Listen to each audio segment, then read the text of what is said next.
Now, the Luos here in Kenya are a hybrid lot. What? The Luos here in Kenya are a hybrid. The first group that came here and landed at Gotramogi 800 years ago are called the Joke people. You know, the joke. The joke people came from Acholi. There they're called the Pajok. They live in the border between Uganda and South Sudan, a place called Nimule. Some of them are in South Sudan, some of them in Uganda. The Pajok. That's the group that came together and were led by one Ramogi, and they came and settled in that hill where we are going to go, Gotramogi. That's the first settlement of the Luo in Kenya, over 800 years ago. They went up there, and tomorrow visitors will be able to see the shrine.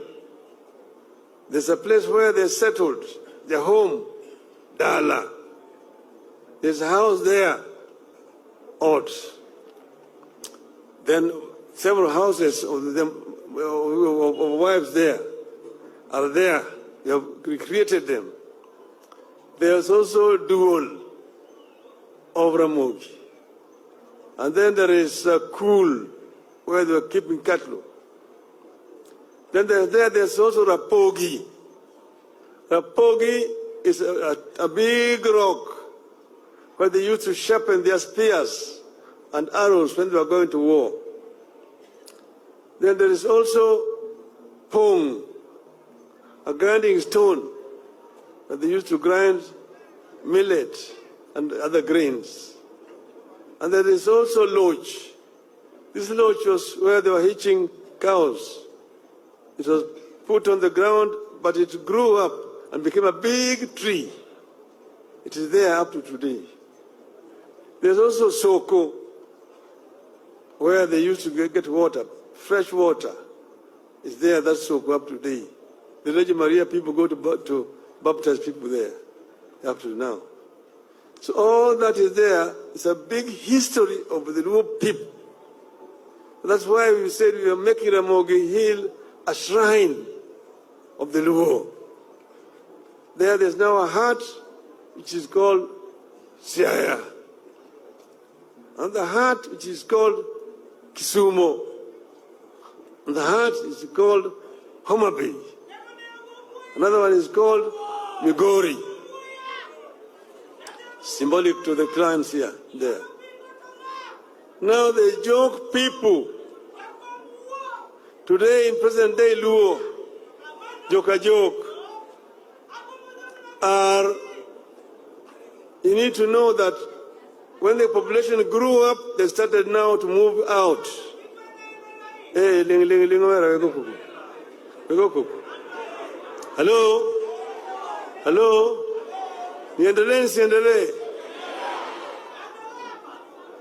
When the population grew, they started migrating.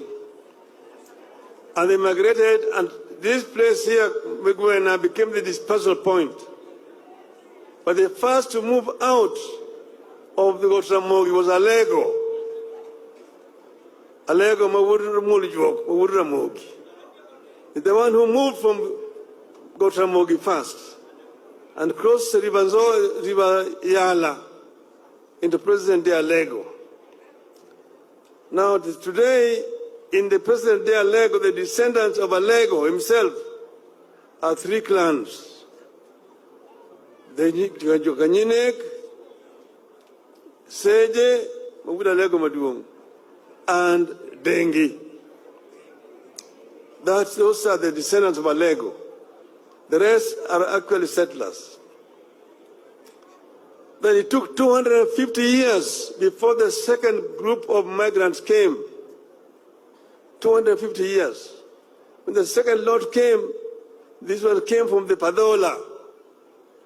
The Padola, the Owiny brother of Padola, came with these people through the normal migration corridor, Samia, Bugwe, into Bunyala. And then after a while, they crossed the River Nzoia. they came and found the Alego people there. Already Serge, the son of Alego, the eldest son, was crowned as the chief. Serge was the king of the Alego clans there.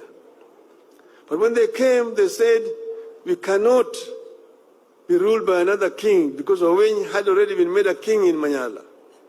So they deposed Serge, and Oweny took over. And Oweny now became the king and began to torture the Alego people, Lord Oweny. The Oweny clan today in Alego are the Kogelo, the Kaluo, the Karuoth, the Moor,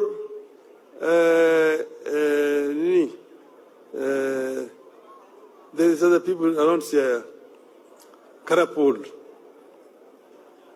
Then in Imbo, you have them, Jo Kadimo, Jo Kowil, Kumunyajira. And they are the ones who are also there in a symbol called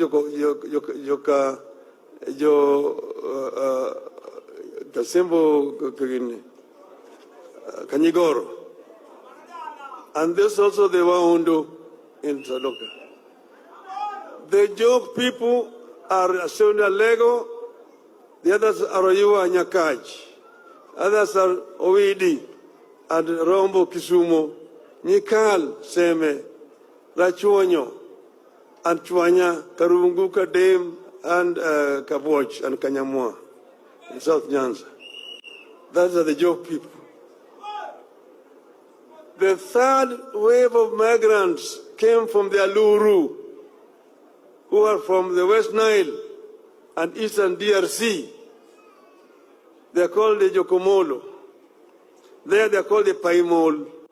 Here they are called Jokomolo. They came 100 years later and followed the same migration corridor. And then when they came over Nzoia, they found when Oweny was ruling those Alego people very ruthlessly.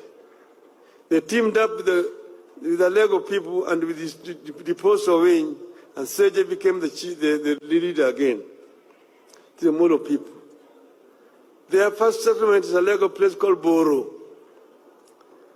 This Molo group here, you find them in Ugenya, majority Kager, Jokapuny, Jokateg, Boro, and so on. And in game, we call them Jokojuthi and Kwenda. On the other side, they're called Joka Kochia, Jokanyada, and Jokagan, who are Joka Khan in Alego this side. That is the Molo group. Okay? The fourth group, all this group also went to Gotramogi first. The fourth group and the last group are called the Wanga. Wanga came from the Padola also. And then they moved Wanga. If you go to Bunyala there's a hill called Wanga Hill, called Wanga. And from there, they moved and passed through Alego and went all the way to a place called Tiriki. They settled there for a while. There was Nyadundo, Owanga, and Owila. Nyadundo remained there. The people we call the Tiriki, if you ask them, their ancestors called Nyadundo. Owanga moved to Matungu, where he subdued the people he found there and became the king, Nabongo. The first and the Wanga. And then they were there with Owila. Owila, when you told him something funny, he would laugh at you and say, Joyoma kabisa. Joyoma inya. That is where the word Oyoma came from. Then Wanga had a wife called Sakwa. And with that, Sakwa gave birth to a son called Matar. Now, Owila people moved from when there was pressure on land, population had grown. The Owila people moved back to Luoland and settled in Alego. Their settlement there is called Uyoma up to today, near a place called Kobare. That is their settlement. Then Matar people came and followed them and found them there. They settled there. There another person called Lay had come on his own from Asoriland. I joined them there. This Lay, there in a Asoriland they called the Palais. The Palais. Came and joined. Lay had a girl who was grown up, Amollo Nyale, whom Awila married. And that is the origin of the Uyoma people, Jokamolo, Jokatwenga, Jokabudha, Jokobong. And that's why for a long time they did not used to marry with the same vocale. Jokabondo, Jokakia, Jokonyango, Jokoching, and so on. So that now gives you the meaning of the Luo, the diaspora. I mean the mixture. The last ones are the Suba. The Suba came from Buganda, the original settlers. They are called Abakunta, who came there, killed a king there called Kabaka Junju. And now the Kabaka's carriers were chasing them. They ran to the lake, they went first to Busoga, then eventually they ended up in Fangano Island. And then they came ashore. They were mostly men looking for girls. The Luos told them, if you want to marry our girls, you must remove 6 lower teeth first. Wakasema ati kama ni kutoa meno 6 peke yake napata bibi, toa mara moja. Wakatoa meno 6 wakapata wasichana. So but you see, these people came from Buganda royal family, and you need to know that the Buganda royal family was originally of Luo origin. The Kabakas were actually Luos. I'm saying this, Ugandans will confirm, even Museveni will confirm to you when he comes. This story I'm telling you. So although they were speaking Kibantu, but for a long time in Kibaka's court, they were Luo speaking. But then because they were living with so many Bantus, they lost their tongue. And they need there. Therefore, I'm saying that although they were coming here, they were not real strangers. The Suba group. And the Subas, of course, some came from Tanzania, some came from Ukerewe Island, and so on and so forth. So all that I'm trying to say in a short is that the Luo group here is a hybrid, a mixture of the Acholi, the Padola, the Aluru, and the Baganda, which are here. This is Tanganyika, in short. But what I'm trying to emphasize here is that the Luo unity is why they have managed to survive and live up to today. Most of these places where they now settled were occupied by other people. And they pushed these people, and then they occupied the land around here, but very peacefully. This is very important. Now, there are cultures of our people which are important for children to know and understand. This is what creates a nation. So he's saying that in this country we have got communities with different cultures. We say that diversity is our richness, unity in diversity. So in celebrating this thing here, does not mean that we now want to discriminate against the Luhias. We have lived with the Luhias for a long time peacefully. They have, for example, the Maragoli cultural festival every year, which is fine. The Kisi, the Kuria, the Nandi, the Kipsigis and so on, we live together peacefully.